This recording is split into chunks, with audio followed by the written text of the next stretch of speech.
Hey everybody, what's going on this morning? Just a cold, snowy day here in Missouri. Got some snow going on out there. Just sort of dreary day, but it's a really good day to get some work done inside. So out here working on Fish the Moment maps, putting some stuff together for that, and just wanted to take a couple minutes and give you today's tip. And not really a tip today, but more of a story. It seems like I'm trying to mix it up a little bit between stories and tips. And one of the things I thought would be really interesting would be to sort of share with y'all the 3 best days of fishing I've ever had on the water. And, these stand out to me because, man, if you figure, I probably average fishing, anywhere between 100 to 175 days a year over the last 35 years. So that's thousands of days on the water. And, so these three that I'm going to share with you are my top 3 best days I've ever had on the water. And interesting enough, which, that's sort of the way it goes a little bit, every one of these days came during a practice day for a tournament, either a Bassmaster or an FLW tournament, and didn't manifest in the tournament, but they came in practice, which is unfortunate because they were some pretty incredible days. But anyway, I'll give you the top three from 3, 2, 1. What I think is the third, second, and the top one of all time. Number 3 comes in. We had a FLW tournament on the Mississippi River. This particular tournament was the Mississippi River out of Memphis. And we fished a couple different ones out of there, and both of them were pretty memorable because I almost won one of them. But this one that I'm going to tell you about was one I actually didn't do any good in. Things changed a lot. Water dropped out of the area I was fishing. But I was fishing one of those oxbows back in the Mississippi River. If you've ever fished there, it's literally the Mississippi River, and you go back into some of these chutes off the Mississippi River, and they open up in like the little lakes that go back in there. And in this one tournament, it was the FLW tournament, sometime during the late 90s, I can't remember, but the water was super high. The water was like, it was like 15 feet over flood stage. And you got back into these flooded backwaters, and there was a ton of flooded willow trees back in there. And these willow trees were deep. These were like flooded. I mean, they were like in 15 feet of water. Water visibility was pretty decent. It was probably like maybe 2 to 3 foot clarity in these particular areas. And the day of practice, I got back in there, and I had never fished back in there. So my first thought was, man, these trees are just in too deep of water. I need to find, some shallower water, to get back in sort of into that, maybe that 5 foot zone.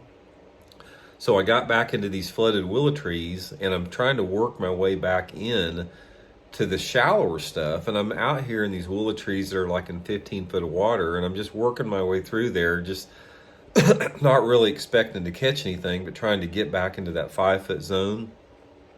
And I started flipping at the time I was flipping a big 1/2 ounce lunker lure jig, black and blue, with a big black and blue #1 Uncle Josh pork frog on it. And I started flipping through there, and like the first couple of trees I came to, I flipped in this 15 foot willow, and the bait went down like 2 foot, and I had a bite, and I set the hook, and it was like a 6 or 7 pounder. It's like, God, that was a freak deal. So, unhook that one, start working my way back, trying to get shallower. And about 2 or 3 trees later, I flipped in there.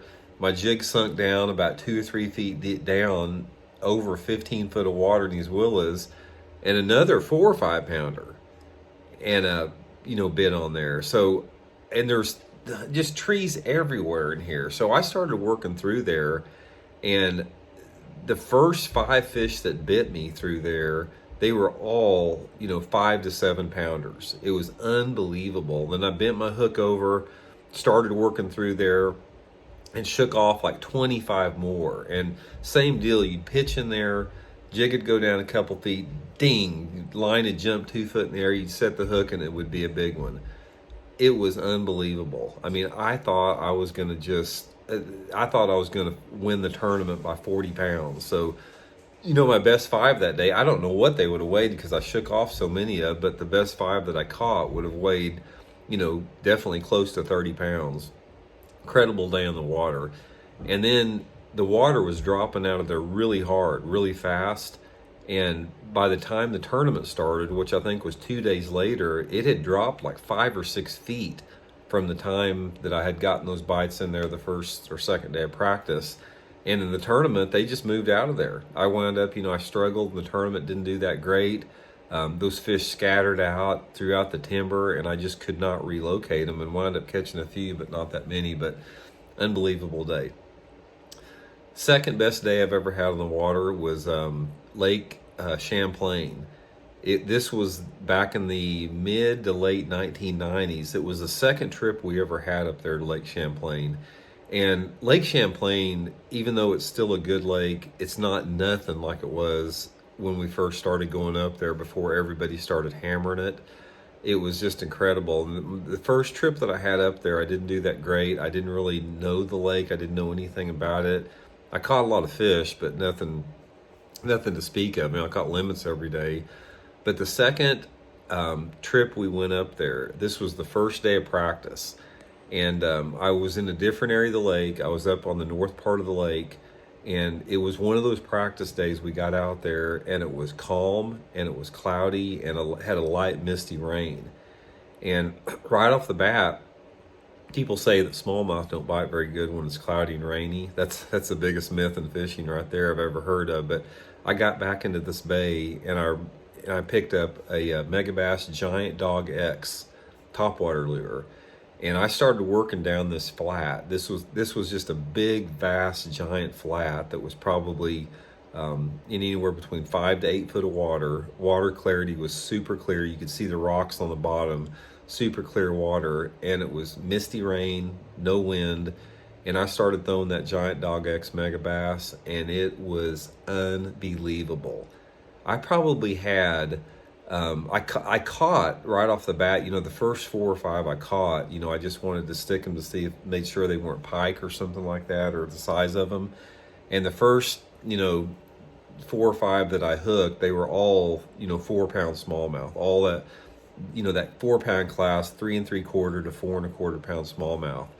And then I bent the hooks over on that bait, and I probably had over 100 topwater bites on that Giant Dog X, just covering water. And I'm talking about, I had the trolling motor set on fairly high. I was bombing out these long fan casts all over the flat.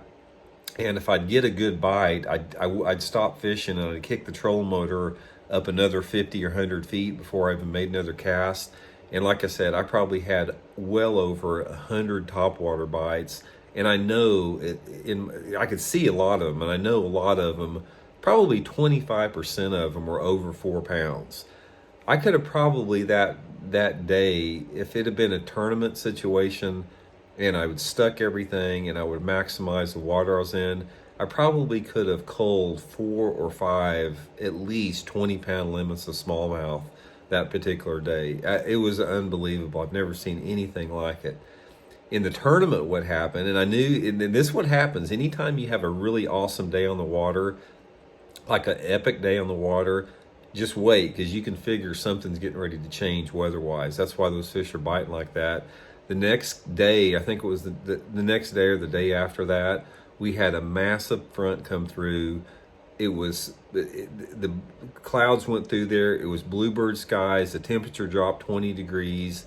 Wind blew 30 miles an hour out of the north, and that was done. Those smallmouth knew something was coming, and I wound up getting a check in the tournament, but I had to go to a jerkbait and a spinnerbait to catch them. It was too windy to get the topwater, and I only caught, but I caught 17 or 18 pounds a day, but I was bumming out that I caught 17 or 18 pounds a day. I thought for sure I was going to get 23 to 25 pounds a day. And but it was a day to remember. I just can't imagine it, anything like that ever seeing again, topwater fishing. But my number one day of all time, it was a practice day for an FLW tour event on Lake Murray, South Carolina. This was back man, it was probably back in the early 2000s. I can't remember at the time, but it was a March tournament. It was cold. The water temperatures were in the low 50s. It was like a late winter, early pre-spawn deal. And Murray is known for quality fish, but the day that I had on Murray that day was unbelievable. I didn't get a lot of bites. I was out there and I started running these staging areas, these deeper coves, working back into bays, places like I fish back home here in Missouri, transitional rock areas, inside of secondary points, that type of stuff. I was fishing a lipless crankbait, and I was throwing it out there, and I was just basically sort of just slow reeling it along the bottom. We do that a lot back, early in the year in this part of the country. And that particular day, I had 7 bites all day long in that particular thing. The first bite I had was over 10. It was probably a 10.5 pounder. I caught 2 8-pounders, one close to 9, a 10.5, a 9, an 8. And then I had another one over 6 and another one over 5. So, and then I had a couple more that were in the 4-pound class. But even though I had like 7 bites all day long, the best 5 I had in the tournament would have weighed probably close to 38 pounds if it had been a tournament. It almost an 8-pound average in that tournament. I just couldn't believe it. And I knew going into that tournament that I probably wasn't going to get a lot of bites. So but I was excited because of the size of the fish. I just couldn't believe it. I mean, it was the biggest bag of fish I've ever seen in my life. And, I was covering water. I wasn't like, I'd hit 5 or 6 of these good areas and not get a bite. And then all of a sudden I'd catch an 8 or 9 pounder. But in the tournament, what happened is the first day of the tournament, I caught one that weighed 6 pounds, 11 ounces. And I had 8 more fish on and lost every one of them, big ones. And they were nipping at the thing, and I just could not get them to go on the thing for whatever reason. So the next day of the tournament, I went out there and I changed up my rod size. I went to the Megabass makes one called the Swing Fire, which is like a glass composite rod. Now I was using a little bit stiffer graphite rod.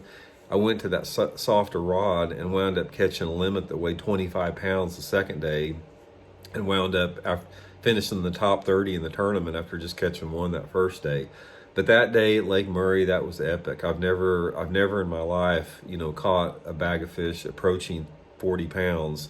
And that's the thing about it. I've never fished those lakes where they catch those giant bags. I've never fished like Lake Falcon, Amistad. I've never fished California, like in Clear Lake. So I've never been around those bodies of water that produce those mega bags. But that day at Lake Murray with the rattle and with the lipless crankbait was something I'll never forget. But anyway, that's my top 3 days out there. Shoot me a message, man. Shoot a comment. Let me know what your guys' best day was. I'd be curious to hear that. And if you like this video, please hit the like button, subscribe if you haven't. It really helps out the whole YouTube algorithm. But I'll probably, maybe tomorrow, I'll do one on my 3 worst days on the water. Maybe that might probably be interesting too. So I'll come back tomorrow and do that. But like I said, thanks for tuning in. Appreciate it. Gonna get back to some map work here, and we'll talk to y'all later on.